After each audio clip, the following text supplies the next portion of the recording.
Hello, my name is Brenna Mitchell, and today I'm going to show you how the vote is and has always been the foundation of our country's democracy. Our country, founded and governed by strong white men, left both African Americans and women seemingly voiceless until they gained the right to vote. Once the right to vote was gained by both women and African Americans, the door to change was opened up for both parties. Change led us to more change, and those changes led us to where we are today, in 2013, where discrimination based on race and gender is no longer tolerated.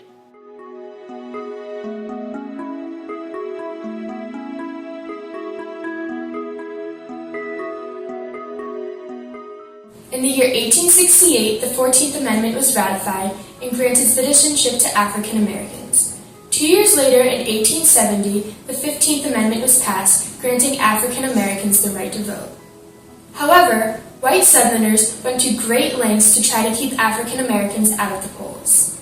These methods included poll taxes, literacy tests, black codes and enforced segregation, white-only primaries, intimidation and violence, restrictive eligibility requirements, and even rewriting the state constitutions. It wasn't until 1965, when Congress passed the Voting Rights Act, that most African Americans began to vote. In 1872, the first African American governor was elected into the House of Representatives for 35 days after the previous governor was impeached. It would be another 117 years before another person of African American descent would become a governor of the United States. In 1869, Susan B. Anthony and Elizabeth Cady Stanton formed the National Women's Suffrage Association. This group sought to gain suffrage for women by the means of congressional amendment to the Constitution. That same year, Lucy Stone and her husband Henry Blackwell formed the American Women's Suffrage Association. This group tried to gain the right to vote for women through amendments to individual state constitutions. In the year 1890, the two groups joined together, forming the National American Women's Suffrage Association. In 1919, the Women's Suffrage Amendment was passed by the House of Representatives and Senate and went to the states for ratification. August 20th, 1920, the 19th Amendment was signed, granting women the right to vote. Previously, women and African Americans were suppressed in areas of education and employment because of their lack of a vote and their lack of a voice.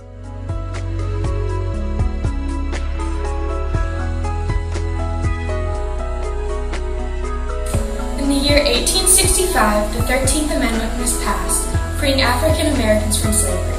At that time, only 10% of African Americans were literate. From the years 1867 to 1877, the Freedmen's Bureau opened up schools for African Americans. Now that schools were starting to be established for African Americans, their attendance in schools started to significantly increase from the years 1870 to 1880. In 1890, Jim Crow laws provided a setback for education of African Americans.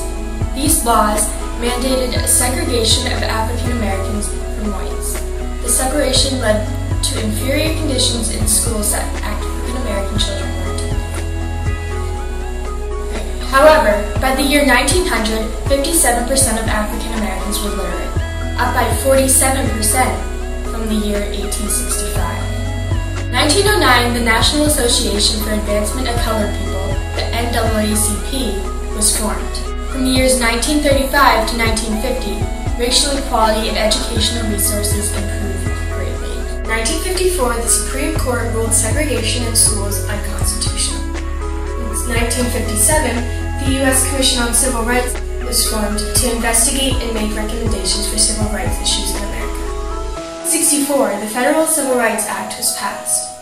This act outlawed major forms of discrimination based on race in schools. Up until now, schools for African American children operated under the separate but equal doctrine. Yes, they were separate from white schools, but equal, not so much.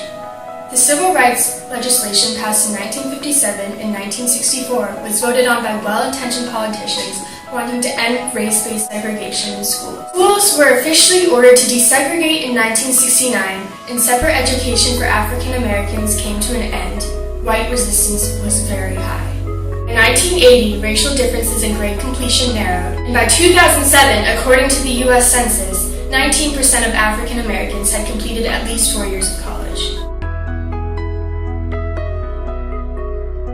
In the 1800s, coeducation of men and women became more common. Yet more often than not, men received superior education to women. In 1964, the Civil Rights Act was passed and outlawed discrimination based on gender.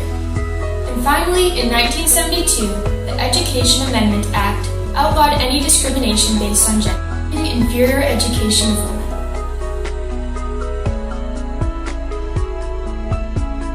In 1863, the Emancipation Proclamation ordered the freedom of African American slaves.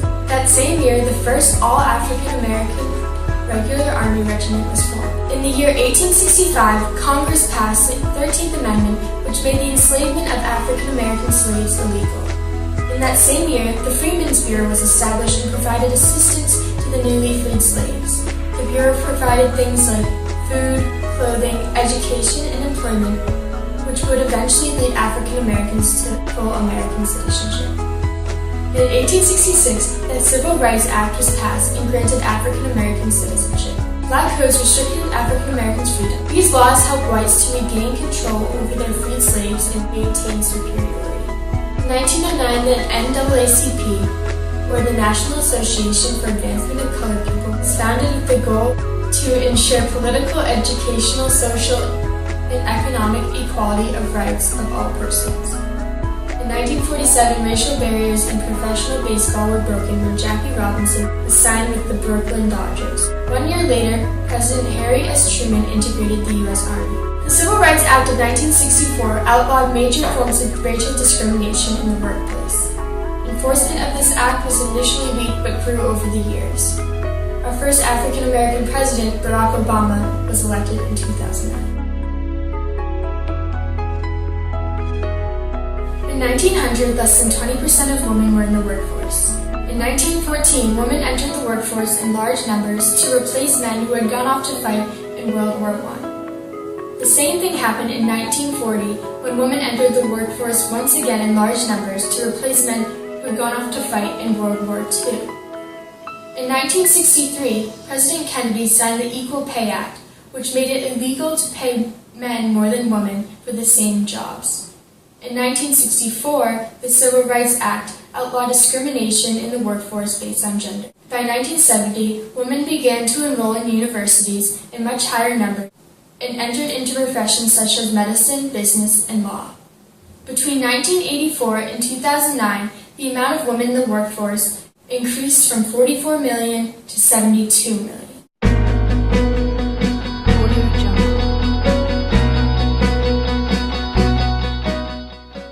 That brings us to where we are today. In the year 2013, there's an equal playing field for both men and women and for people of all races and backgrounds.